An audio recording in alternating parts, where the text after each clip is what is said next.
Hello everyone, welcome to today's lecture.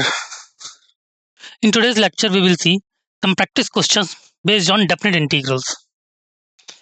In this lecture, we will start from question number 1 and we will discuss till question number 6. The images used in our slide deck are for educational purposes only. We respect the intellectual property rights of the original creators and owners of these images.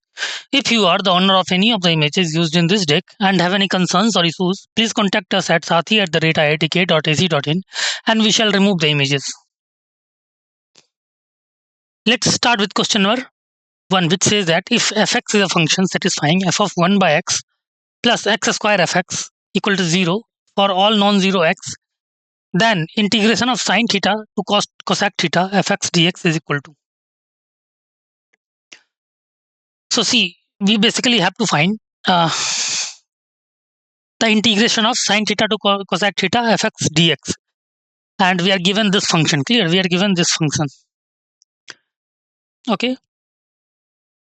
So the hint of this question is what we can do. We can first find fx, right? Fx. And we can also apply Newton's Leibniz theorem. Clear?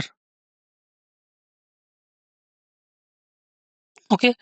So in this way, you can try to approach this question. You have 10 seconds to solve this question. After 10 seconds, we will discuss the solution.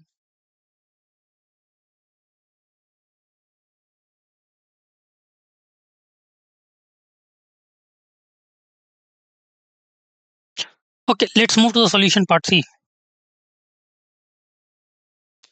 As we have f1 by x plus x square is x square fx equal to 0. Therefore, fx is equal to minus of 1 by x square f of 1 by x. Right. So I is equal to, I is basically sine theta to cosec theta fx dx. Right. Therefore, fx is basically minus 1 by x square f of 1 by x. So sine theta to cosec theta minus 1 by x square f of 1 by x dx. Now, let us assume t is equal to 1 by x. 1 by x is equal to t. Therefore, see, if x is equal to sine theta, then 1 by x will be cosec theta. And if x is equal to cosec theta, then 1 by x will be sine theta. Then ft into dt. If t is equal to 1 by x, then dt is equal to minus 1 by x square dx, right? So minus 1 by x square dx will be dt, and f of 1 by x will be ft. Therefore, I is equal to minus of, see, I will be equal to minus of integration of sine theta to cosec theta, because we are changing the order of the limit, like upper limit goes to lower and lower limit goes to upper, right? Therefore, it has become minus of sine theta to cosec theta ft dt, which is equal to minus of I. Right, so I is coming out to be equal to minus of I, right? Therefore, 2I is equal to 0, so I is equal to 0. Clear? So option D is the right choice, none of these. I is coming out to be 0. Clear? Okay, so let's move to the next question, question number 2, which says if d upon dx of fx is equal to e to the power sine x upon x when x greater than 0, if 1 to 4 3 upon x e to the power sine x cube dx is equal to fk minus f1, then the possible value of k is, we have to find the value of k. Okay.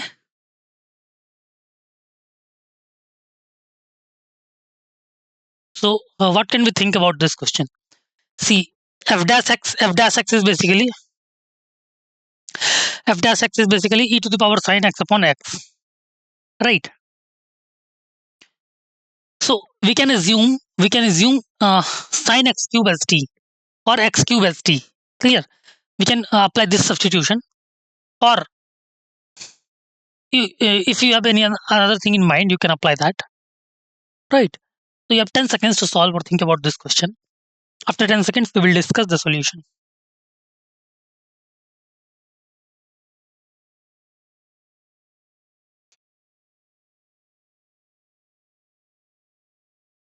Okay, let's move to the solution part C.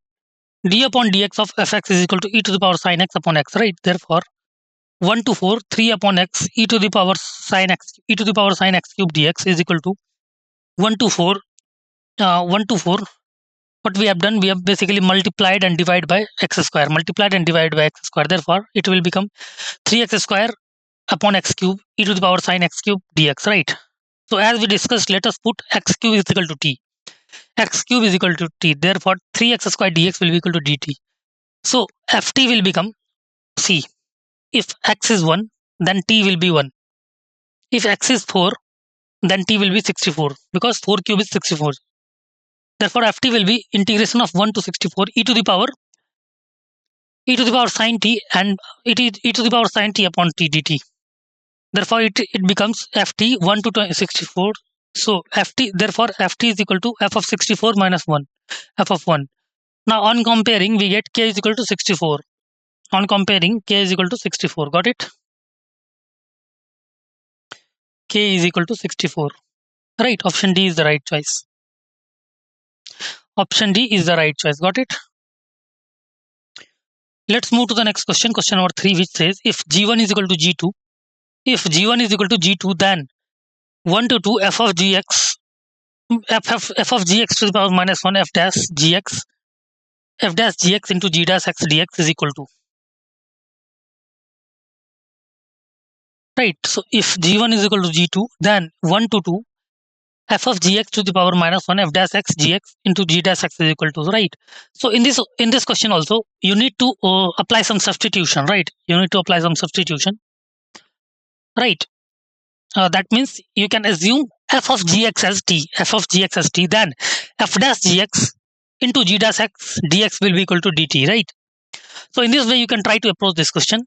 You have 10 seconds to solve this question or think about this question. After 10 seconds, we will discuss the solution.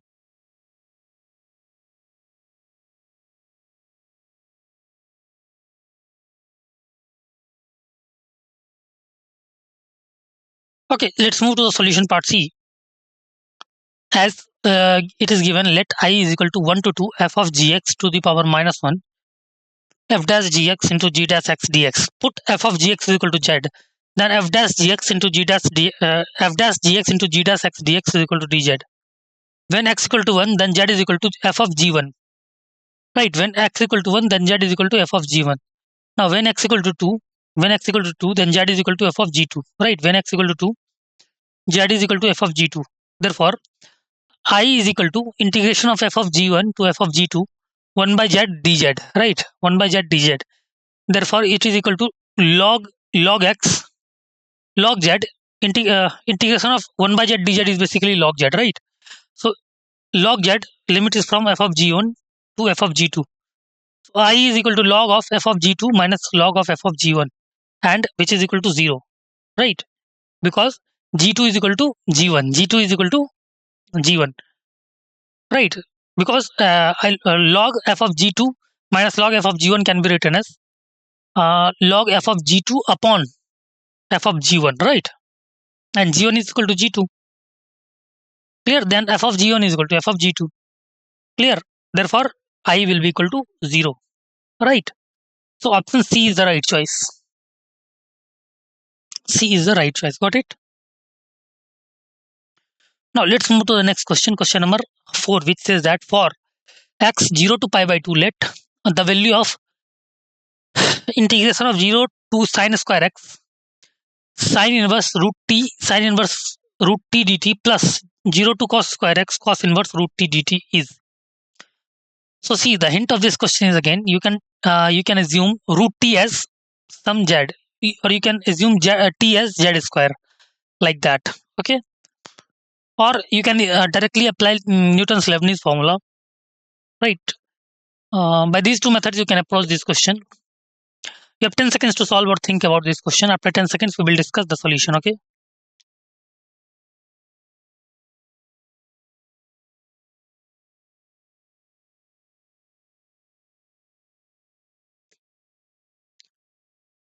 Okay, let's move to the solution part C.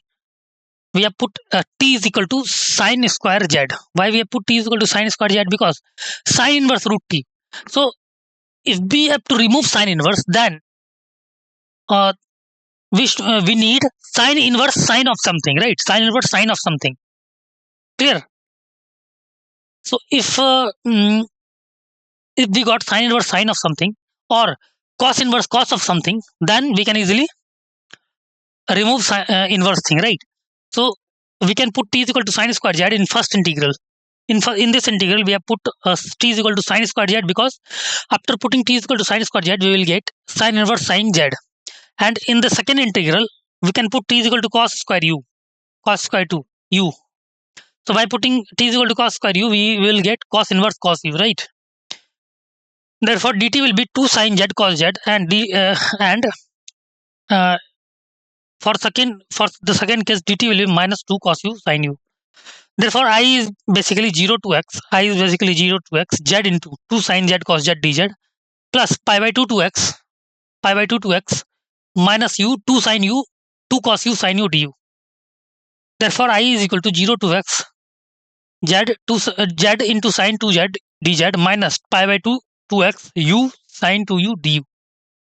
Right, therefore it is equal to minus z cos 2z upon 2 plus sin 2z upon 4 from 0 to x minus u cos 2u upon 2 plus sin 2u upon 4, and limit is from pi by 2 to x, right? Therefore after putting the limits value you will after putting the limits you will get minus x into cos 2x by 2 plus sin 2x by 4 minus 0 plus 0 minus of minus x into cos 2x by 2 plus sin 2x by 4 minus pi by 4 plus 0, and after solving and adjusting or simplifying this term you will get answer as pi by 4, right? You will get answer as pi by 4. Got it?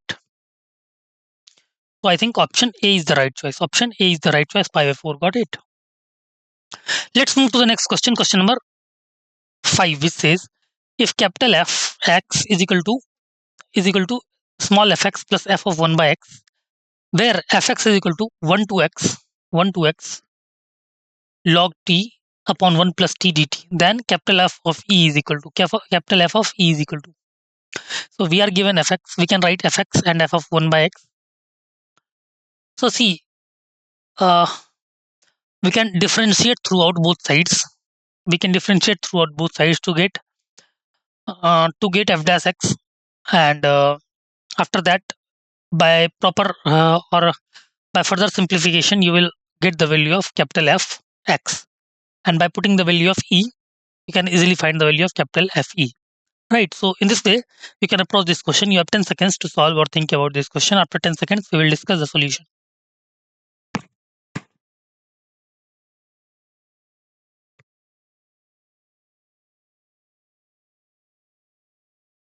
Okay, let's move to the solution part C.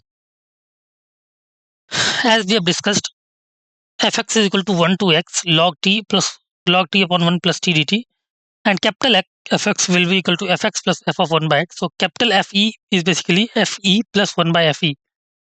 So f of 1 by e.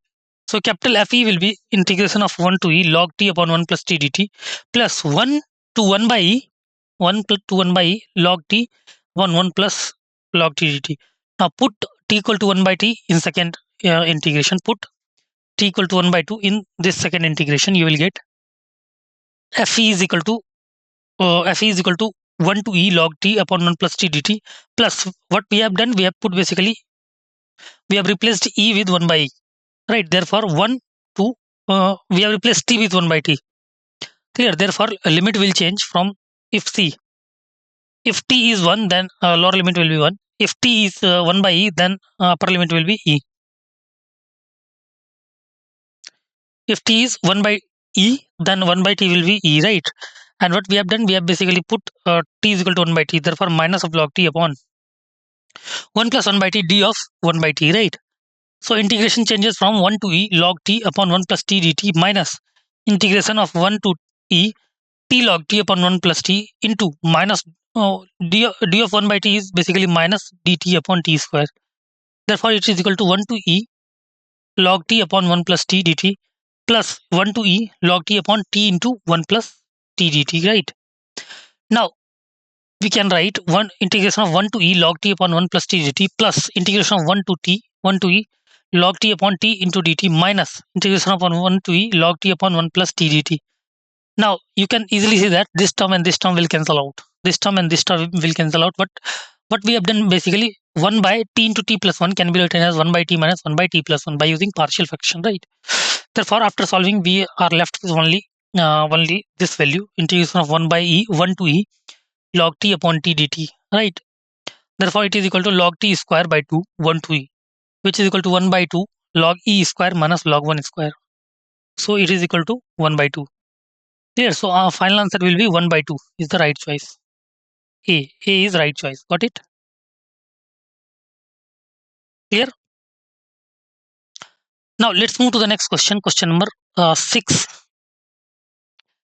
which says the expression integration of 1 to n greatest integer function of x dx upon integration of 1 to n fractional part of x dx, where this box x and curly bracket x are integral and fractional part of x respectively, and n belongs to natural number, is equal to now see how we can approach this question. See, we know that x is basically greatest integer function of x plus fractional part of x, right? Fractional part of x. So we can try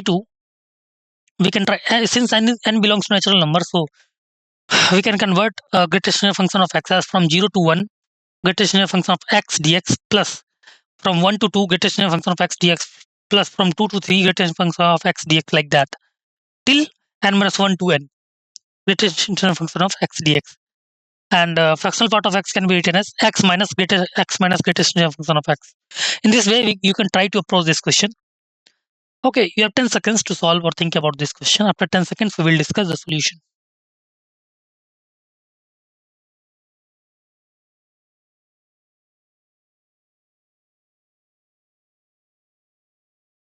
Okay, let's move to the solution part C. As we have integration of 0 to 1 greatest integer function of x dx, so 0 to 1 0 dx, because from 0 to 1 greatest integer function of x is 0, from 1 to 2 greatest integer function of is 1 dx, so from 2 to 3 greatest function of 2 dx, because from 2 to 3 greatest integer function of x is 2, therefore from minus 1 and from n minus 1 to n, and greatest integer function of x is n minus 1 into dx, therefore it is equal to 1 into 2 minus 1 plus 2 into 3 minus 2 plus 3 into 4 minus 3 till n minus 1 into n minus 1, right? So it is equal to 1 plus 2 plus 3 till n minus 1. Therefore, after summation, you will get n into n minus 1 by 2. Now, integration of 0 to n fractional part of x dx is equal to integration of 0 to x minus greatest integer function of x dx, which is equal to n by 2, which after solving you will get n by 2. Therefore, integration of 0 to n greatest integer function of x dx upon integration of 0 to n fractional part of x dx is basically n minus 1, because n into n minus 1 by 2 into upon n minus 1, n into n minus 1 by 2 upon n by 2, right? Got it? How it is equal to n by 2? Integration of 0 to n x will be equal to x square by 2. That is by putting n, you will get x square by 2, 1 square by 2 plus 2 square by 2 plus 3 square by 2, like that. So you will get n into n plus 1 into 2 n plus 1 by 6 into 2, that is by 12, minus n into n minus 1 by 2. Therefore, you will get after solving n by 2. Got it? N by 2. So in this way, answer is part D, n by 2, n minus 1. Right. So in this way, we have discussed a lot of different types of questions of definite integrals. Hope you understood the concepts, how to apply the concept in the question. Right. And hope you liked the lecture. Okay. Thank you so much.